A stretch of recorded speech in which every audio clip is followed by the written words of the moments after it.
சொந்த பெரியத்தாவை பார்த்து சொல்றான், சொந்த தாய் மாமா பார்த்து சொல்றான், இவங்களாம் என் வீட்டுல வச்சிருக்கீங்க, ஏன் தங்க விடுறீங்க, என்னுடைய பிரைவேசி போதுன்றான்.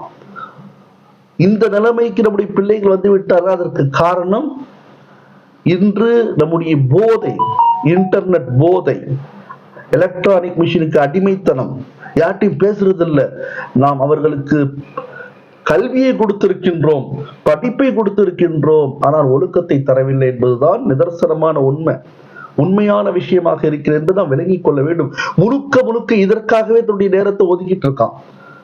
தொழுறதில்லை, நோன்பு வைக்கிறது இல்லை ரமலான்ல, அதே போன்று பெற்றோர்களை பெரியோர்களை மதிக்கிறதில்லை, சிறியவர்கள் மீது இரக்கம் காட்டுவதில்லை, வீட்டு வேலை எதுவும் செய்யறதில்லை, எதுவும் கத்துக்கிறது இல்லை.